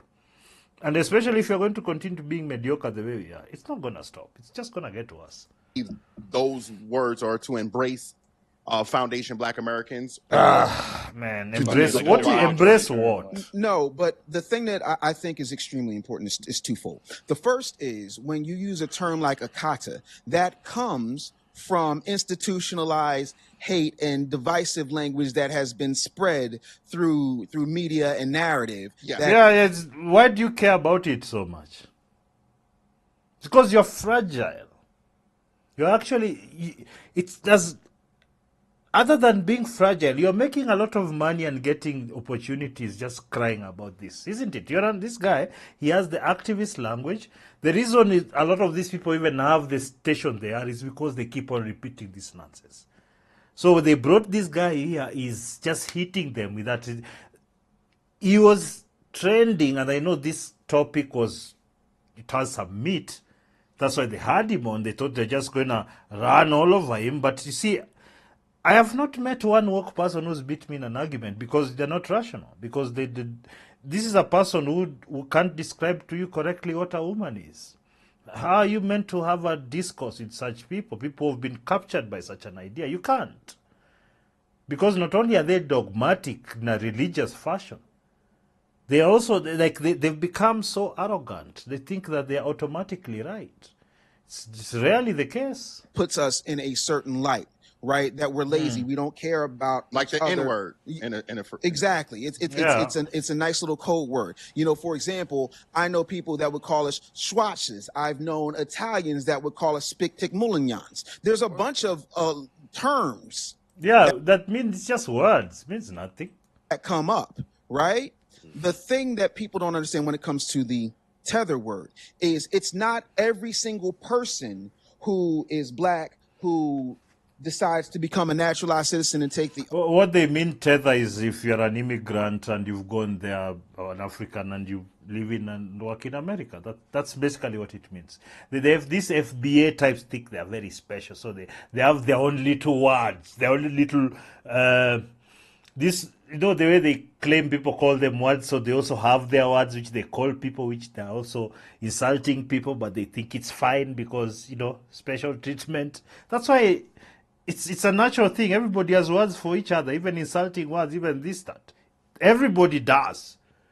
So it's just you want to use your insults, but you don't want me to use mine. That is extreme ignorance. A tether is somebody that goes out of their way to disparage, disrespect, and not understand the heritage, the sacrifice, and No. What it means is that somebody who's not willing to pander to their victim narratives. The heritage, nobody cares. You're the most privileged black people in the world. Nobody cares. The heritage. It's trying to sound deep. You ain't deep. Shut up. Contributions of foundational black Americans to the fact that they are here. You are tethering yourself because you are here. They always like a lot of these people they're too verbose, and the meaning is very thin. So you don't want to understand. No, you don't want to join our woke movement and shout about white people bad, trap bad, racist. That's what it means. And as well, I know some of you really love to wallow in that miasma of stupidity with these woke people. Ain't it? The average person, we had this conversation the last time I was here. The average person can't tell an African from a Jamaican, from a Ghanaian, from... So what? So what? What does that even... A foundational, because they don't have a basis. It's just like many black folks don't know the difference between a Japanese, a Chinese, a Vietnamese, or a Korean. So what? What's the point? They don't know. They just put us all in one boat. So when you come here, they're just like, you're black. But that you are, and if it's not really important, that's why for you it is. But if you just say you're black, yeah. We have melanin a lot more than you, so that's the end of it. But our unique distinction is we did fight for the right for it to be able to come over here and sit in the classroom, to be a citizen with... You did not fight. Your ancestors fought and left you everything, and now you want to own their struggle. Shameless people. You want to own your ancestors' struggle. All of the rights that are imbued in us, life, liberty, and pursuit of happiness by the U.S. Constitution. Okay. We fought for that uniquely, and that part is... No, you didn't. You're born the other day. You're just another race hustler. You didn't fight for shit. You're just looking for free things. Using your skin color. Shameless. Imagine getting to gray hair and you still think like a woman like that. Useless. Unique. Immigration is not unique. Having people come and become naturalized citizens is not unique. Yeah. But black people and other people, marginalized groups who are not white Anglo-Saxon Protestants, being able to take advantage of the same freedoms, the same... This is such garbage. White Anglo-Saxon Protestant, they already have. It's just telling you straight white male. This guy is a woke woman. This guy, probably gay too. Must be gay. Same benefits, definitely the same gay. Laws that are inalienable, God-given rights according to manifest destiny in the U.S. What are you saying? Like, what's your point? Too many words, no substance. This Constitution is uniquely because of what we fought for. Who is we? They like to own the suffering of people who are dead so they can eat now and have it easy now. Get morbidly obese with large breasts. I'm doing my push-ups and the man boobs are going. Yeah, and sit like this, try to act like you're you see, they said, I am an intellectual. You're not an intellectual, you're just a dumbass activist.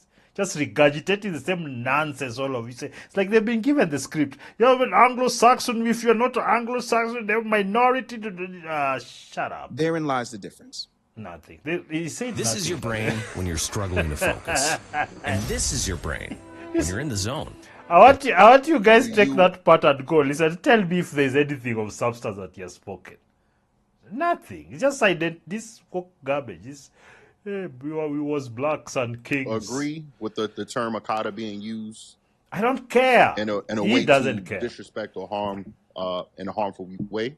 Disrespect and harm. Imagine if a term can disrespect and harm you, you need to be outbred. Yes. If you're that fragile, your gene is not supposed to survive. I think there's too much comfort. Too many stupid genes are surviving. No.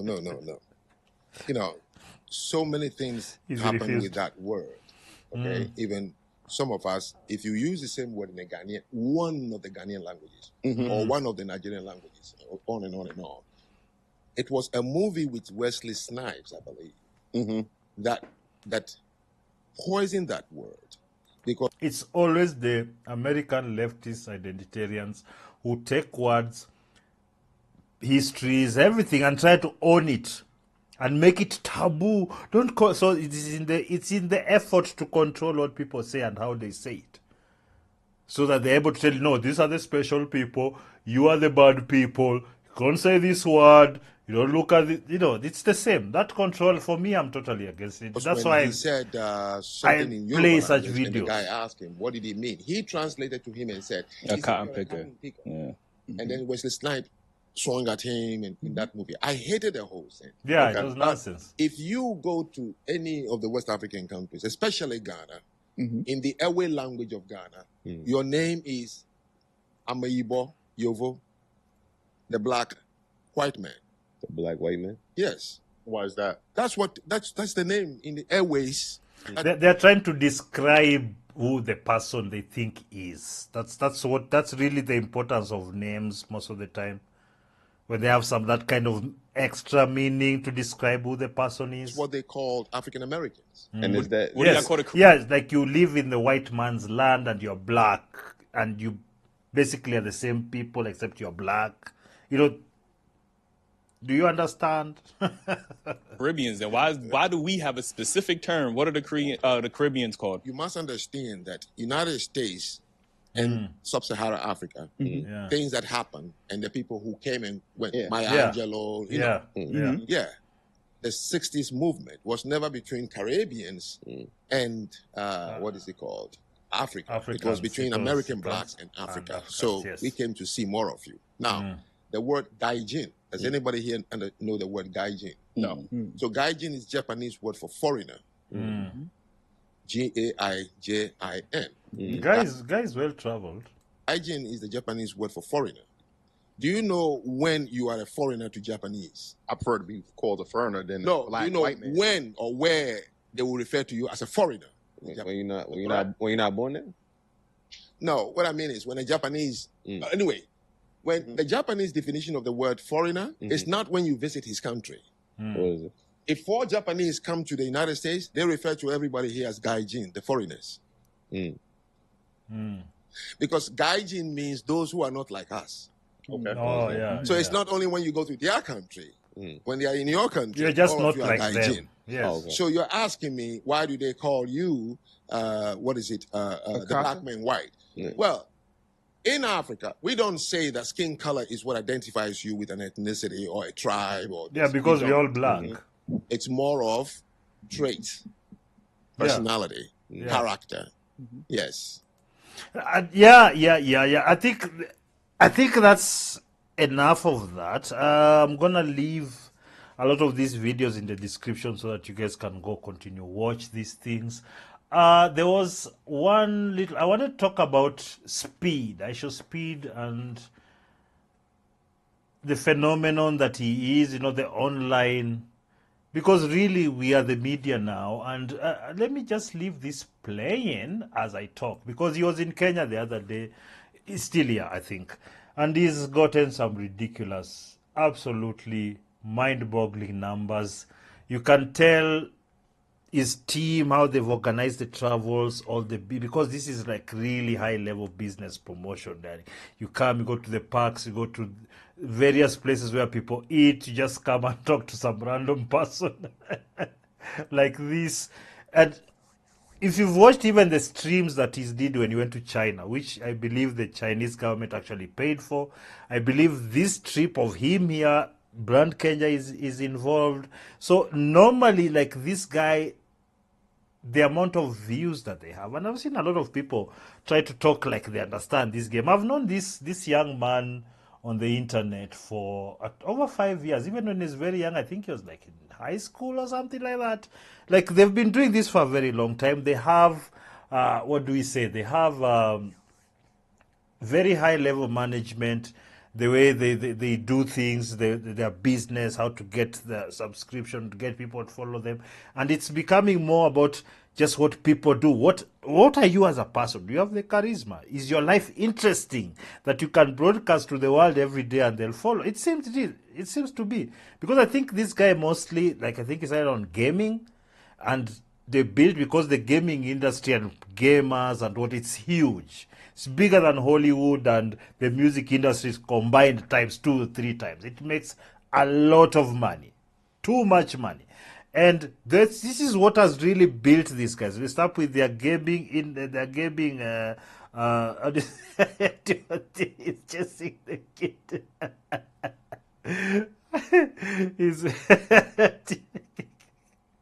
Oh, I don't know if they planned these things, but they seem so organic. Anyway, you see, something like that interesting is just, let's hear what he's saying, just for a bit. Let's hear what he's saying. Why do you start running, bro? Habari. Look at that. Speed. This guy can be a MP of Nairobi instantly. What's good? Oh, basically, a high school boy. I'll tell you about it. But he's wearing. Okay. Let's jump forward. So let me skip through. Let's see first of all. So there's the school. Oh, yeah, internet. Why are you misbehaving? Jesus Christ, buffering. Okay. Y'all had school today? Yeah. Today's Sunday? Yeah. Y'all got school on Sunday? Boarding school. Boarding school. So they got school every day? Yeah. American is. So there was that. I think they did some rugby.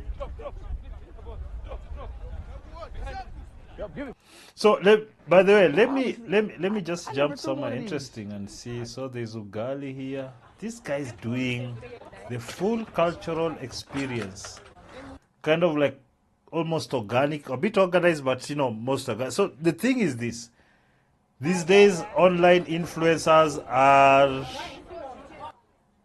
the media. Even as small, 1,000 channel like ours, we are the media now. The influence, the information is filtering through online first before it even goes to mainstream media. You see, mainstream media usually just reports a lot of things from online. They've held entire, they've had entire shows based on what's happening on the internet, what's trending, and all that. So these guys, they've set up, and you see this kind of organic behavior. There's no guys in mainstream media who can really come to this level and do this, learn, do things with these women there. Very nice. He just jumps. No, you see, he's just left there. Where is he here?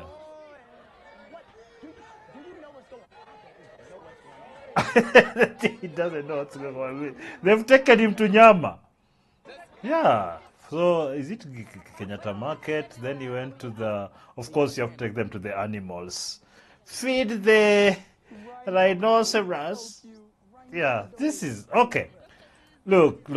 This to me is not something I'm going to speak a lot about, because I think everybody has had their ChatGPT posts put up today with this picture saying, no, now Gen Z is communicating with Gen Z.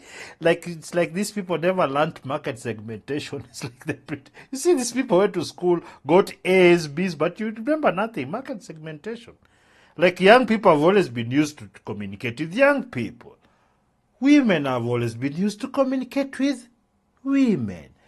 Men have always been used to communicate with men. Sometimes there's a little crossover here and there, but you segment your markets on sex, age, region, religion, all this. That's how it's segmented. In this particular case, because the internet is so big, people like this communicate directly, because if they're coming from a gaming background, they've picked, and you see, old people like me, if we are gaming, we started very early and we're doing it as a career.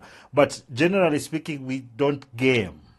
Even on the matatu, you have problems. You're thinking, hey, that bill, hey, that punani was horrendous. Will I get sick? You're wondering about important things like that. So you won't spend time gaming because there's many other things you do. So generally, the age group of the product is that. So let's stop waxing lyrical like we just discovered something. This speed phenomenon, it's been in existence for 20 years. Influencers. I know, like for the people who've just met Instagram, now there are others, MySpace, there are a lot of people who are coming up and becoming famous through just doing things online, just their lives. If they were maybe failed athletes, failed artists, they would come on and just get a new career and show people what they're trying to do outside their preferred, careers. It's really, I'm very happy I was born during this time. I'm happy I'm this age at this time, because my goodness, being young right now, god damn, the propaganda. You guys you're so messed up. Your parents are full of shit. Now, I wanted to do something about the Diddy documentary, but I've talked too much. I'm tired. This is the second stream. Let's see, the second stream. Yeah, it's the second stream, I think. It was a good one. What did you guys think? I don't know how the stream is. I'm just going to go over it. I'm going to be streaming shorter versions of this, clip a lot of things. The Maduro thing, I really wanted to spend more time on it, just really to make sure people understand exactly where all this is coming from. And also, the fewer things. I hope you enjoyed. I'm going to be doing this 3 times a week, Monday, Wednesday, Friday. As the equipment comes, I'll be able to do every day, as long as I'm waiting also for a few things to happen, improving the internet connection, getting a bigger package and all that. So all those things, working on it, but I'll do with what I have right now until such a time comes. So I don't know what you guys thought about this video. Please, leave a like. Leave a like on the stream. Share it, let people listen. If there's a lot of information because of the Maduro thing, you can really knock people with. Yeah, just do that. Share the video, subscribe to the channel, the usual good things, Yeah. And until next time,